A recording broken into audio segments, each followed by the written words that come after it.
엉덩이가 이렇게 있으면 엉덩이를 꽉 잡아야 돼요.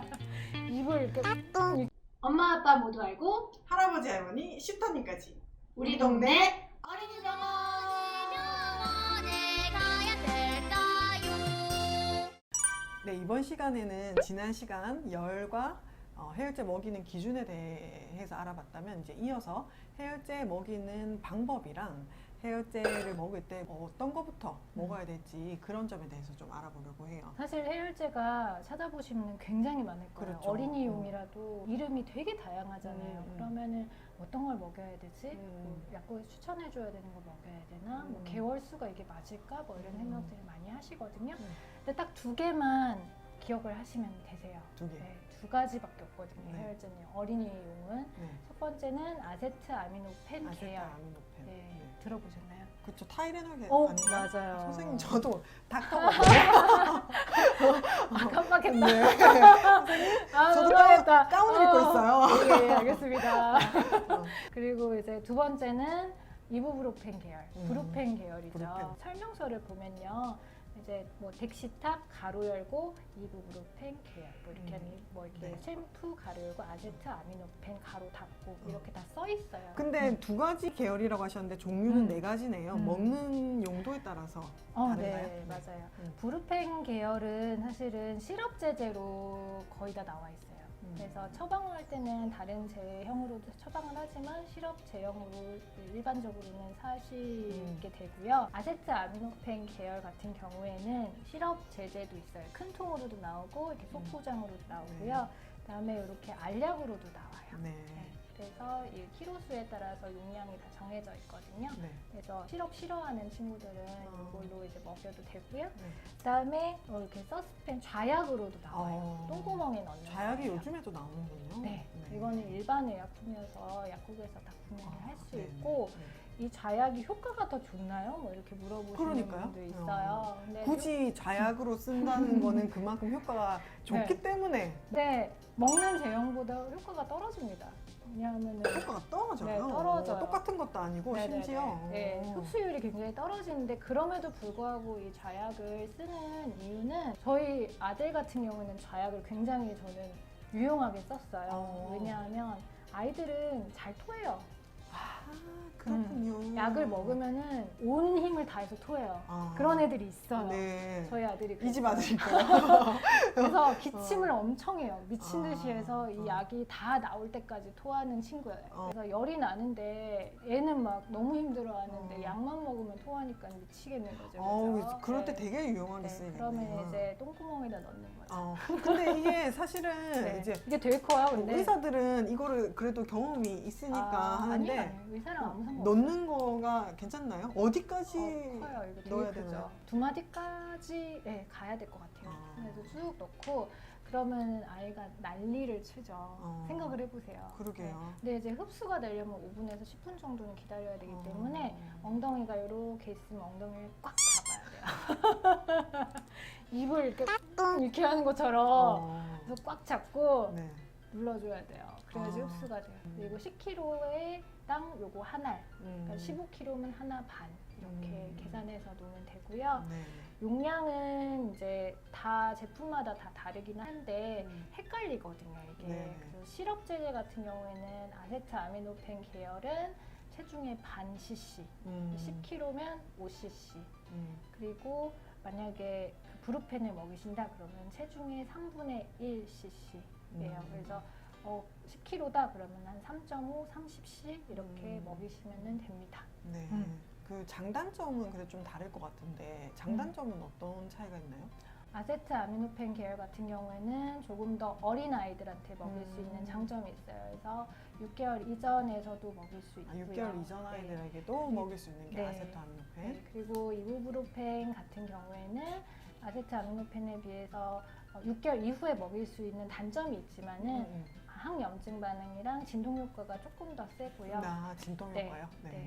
그리고 아무래도 아까 체중의 반, 체중의 3분의 1이니까 조금 덜 먹일 수가 있다는 그렇겠네요. 장점이 네. 있죠. 네. 먹이는 게 힘든 경우에는 용량이 적은 것도 그쵸. 중요하겠네요. 네, 1cc라도 아이들한테 먹이는 게 이게 그렇죠. 체감상으로 틀리거든요. 네.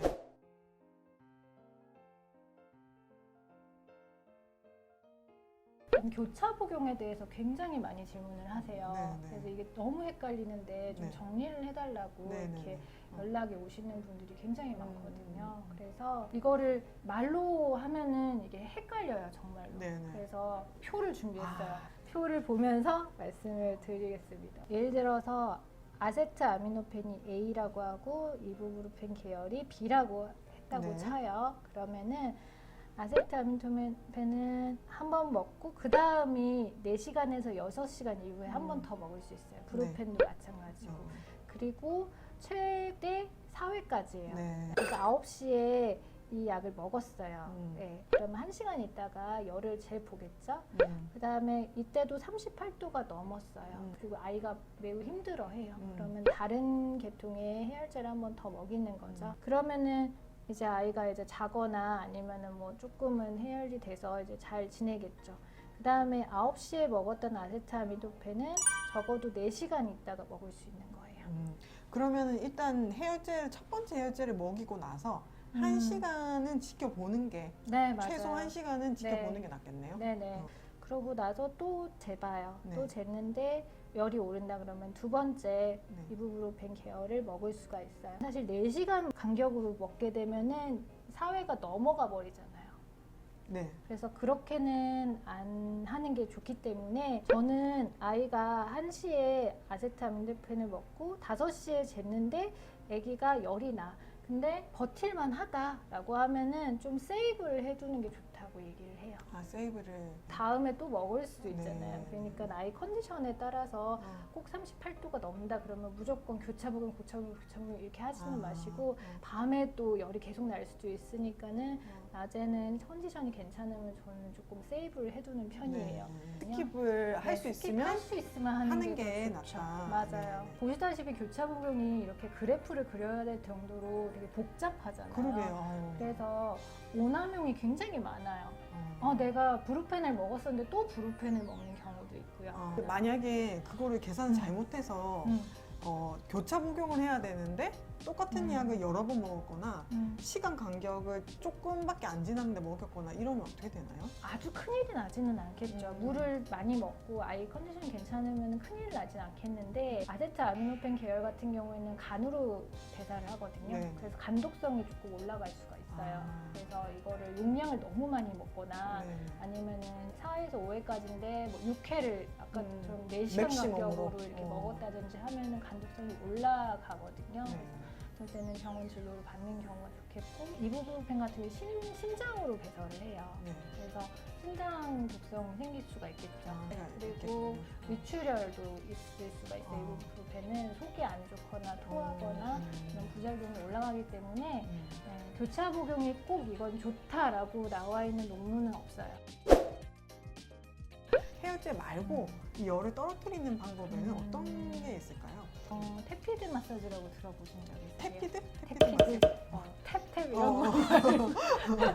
응급실이나 이런 드라마 같은 데 보면은 막 우리 어머님들이 이렇게 세수대야 같은 데다가 이렇게 물을 받고 이렇게 쥐어짜가지고 막 그쵸. 우리 어렸을 때. 정성스럽게 막 이렇게 닦아주고 네. 이런 게 테피드 아, 마사지거든요. 그렇군요.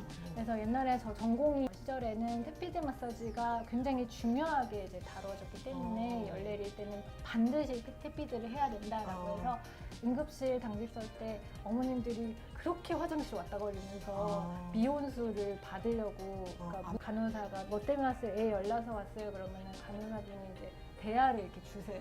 물 받아오라고 이렇게 해가지고 왔다 갔다 하면서 테피드 마사지를 옆에서 열심히 해주셨는데 그게 요새는 해열제만 먹는 것만으로도 충분히 되고 테피드는 그냥 보조적인 요법이다 라고 나와 있기 때문에 테피드를 그렇게 중요하게 여기지는 않아요. 그러니까 도움은 될 수 있어요. 해열제를 먹고. 근데 단독으로 테피드를 하는 거는 아이한테 불쾌감만 주고. 왜 그렇게 해요? 엄마가 열심히 해주는데? 아니 왜냐면 겨드랑이랑 이렇게 신부 체온을 떨어뜨리는 목 같은 데를 30도 정도 미지근한 물로 그래서 여기를 막 닦거든요. 그다음에 등 같은 데나 아니면 겨드랑이 사타구니 같은 데를 홀딱 벗겨놓고 닦는단 말이에요. 좀 큰 애들 같은 경우는 불쾌하게 느끼겠네요. 애기들도 싫어요. 네, 그냥 난 좀 잤으면 좋겠는데 귀찮게 엄마가 하는구나. 와가지고 막 싹 다 벗겨가지고 어. 얼마나 추울까요. 네. 떨어지기는 떨어지지만 일시적이고 그 다음에 해열제를 안 먹었을 경우에는 별로 불쾌감만 높아지고 효과가 없다라고 해서 요새는 조금 그 중요도가 조금씩은 떨어지고 있는 추세예요. 옷 벗기는 건 어때요?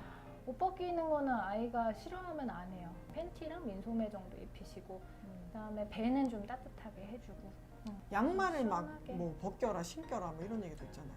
별로 상관없어요. 만약에 발이 좀 너무 차가우면 신기는 게 더 낫죠. 열이 나는 아이가 너무 안쓰럽기도 하고 뭐라도 계속 해줘야 될 것 맞아요. 같은 그런 마음을 가지고 있는 건 다 똑같을 거예요. 네. 근데 열 자체가 전 영상에도 말씀드렸듯이 아이한테 건강한 아이한테는 아주 치명적이지는 않고 오히려 이제 자연스러운 현상이다라는 걸 조금 받아들이시고 일단 아이의 컨디션을 1번으로 생각하시고 온도가 아니라 컨디션이 네. 1번이다. 네, 그리고 해열제는 너무 오남용을 하지 않게끔 적절하게 사용하셔서 현명하게 열을 극복하시기 바랍니다. 네, 알겠습니다. 오늘도 정말 유익했습니다. 안녕. 감사합니다.